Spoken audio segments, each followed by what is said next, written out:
Let's get right into the gameplay overview of the post-apocalyptic single-player and multiplayer Stalker-inspired game Pioneer. Tartarus, a miserable island overcome by disaster. Your depths hold rotten legacy of hopes we left there long ago. Now you are an open wound, infested and endangering life itself. That's where we will bring our people. We will follow our way to preserve everything still left. The expedition will carry on. Tartarus can be nominally divided into two parts. The left one is where people have established their settlements. New communities appear there, as well as new trade routes and conflicts. This is where the main storyline unfolds, and PvE locations are situated. You will start here. This part of Pioneer is an adventure game with minimum MMO elements. We put a lot of efforts in our level design and use the best practices of narrative in dialogues. Moreover, we've created a special game mode where other players cannot interfere with you or your party playing. Oh yes, quests can be completed single-handedly or with friends. You can even have a dialogue with an NPC as a party. Explore the regions and gather info about the world and its mysterious past.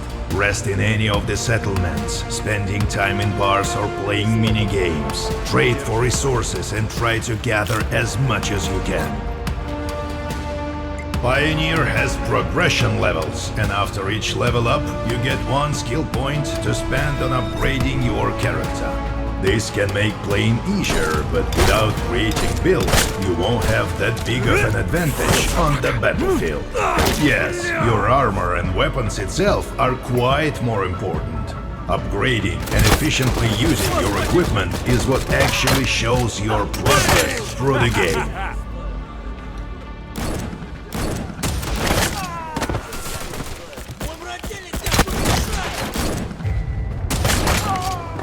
Чё, ты выпендривались? Нечего было выёживаться.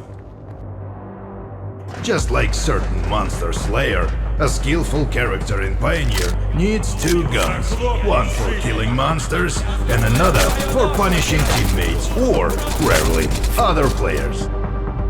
You can enhance your weapons or modify your equipment on the workbench, but every step of it consumes resources. Weapons can be modified more comprehensively by upgrading a submachine gun to a machine gun, for example, or by just adding modules which increase your weapon stats on the move.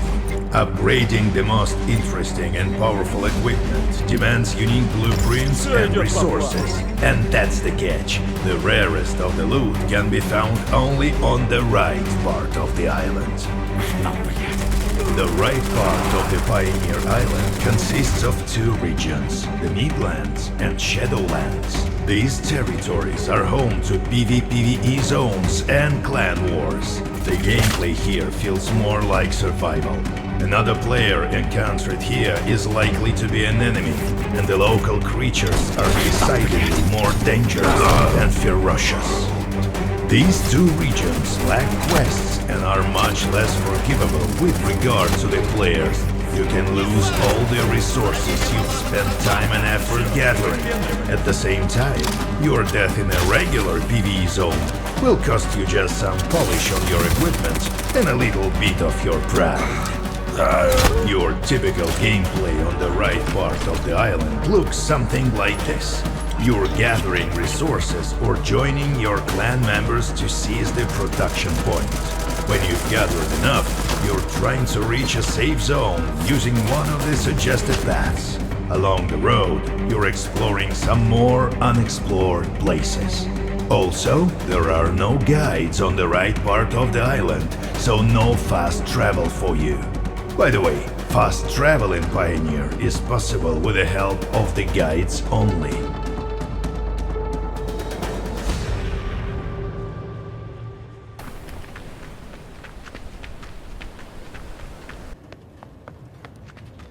In addition to PvP, MMO fans will enjoy our raids and world bosses adapted to the realities of MMO FPS. After all, it would be fun to see how familiar activities look in unfamiliar conditions, wouldn't it?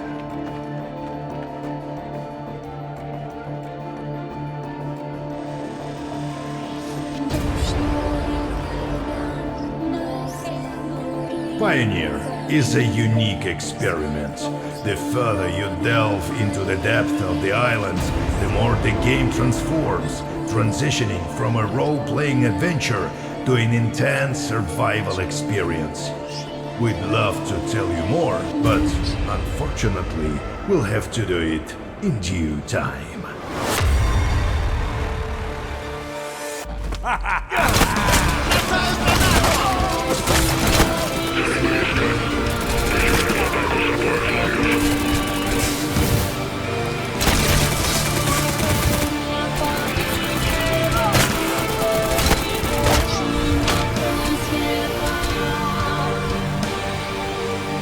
This game at its core has a full story to discover either alone or with friends. You can do a ton of raids, you can do PvP, there is an absolute ton of things to do. It's not like Stalker, which will be single player only. There is a ton of different things that you will be able to do with over 50 quests and elaborate stories with moral dilemmas and choices that affect the quest outcome.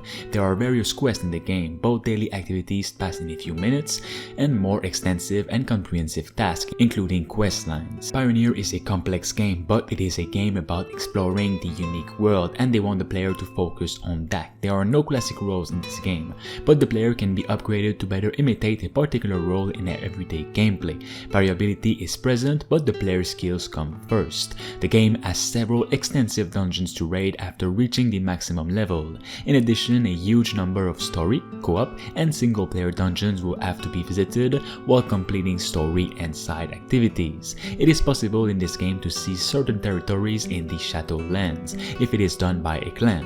They will tell you more about that later on in 2024, but the system is too basic right now.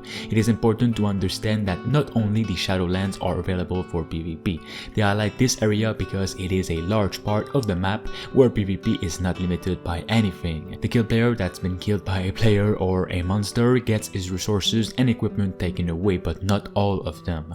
Also, the kill player can return for his items if no one has picked them up yet. They try to find a balance so the player can lose volumetric progress after his death in the Shadowlands, but will not lose the opportunity for revenge and motivation to play further. Huge massive battles between clans, monsters and so on for outposts or map spots are possible and encouraged in this game. Right now they are looking to make this more effective because the current implementation is far from ideal. In general, they have to constantly reinvent much of what is considered commonplace in an MMO. Crafting is the most important part in Pioneer, especially in improving items and creating exclusive ones. At some point in the game, the global development of your hero will be done solely through the constant use of the workbench, and every single gameplay element and story will be available on PC, PS5, Xbox Series X. Suitable for different playstyles, the weapon customization system will allow you to drastically change weapon performance, providing incredible flexibility. It is said you can create or loot attachments for weapons and craft weapons themselves in handicraft conditions using the workbench, and even use artifacts or energy anomalies as a source for details. This map is taking place on a closed Soviet island isolated by a technogenic catastrophe involving a mysterious anomalous energy source not so long ago used by the Soviet Union to maintain a giant network of design bureaus, bunkers and labs. The most important parts of the game are the open world exploration, the story, faction missions and raids. You can either explore vast open areas with strangers, fight deadly enemies in raids with your friends, or uncover the story of this secret Soviet island. For more on this game, like the video right now and of course subscribe to stay tuned.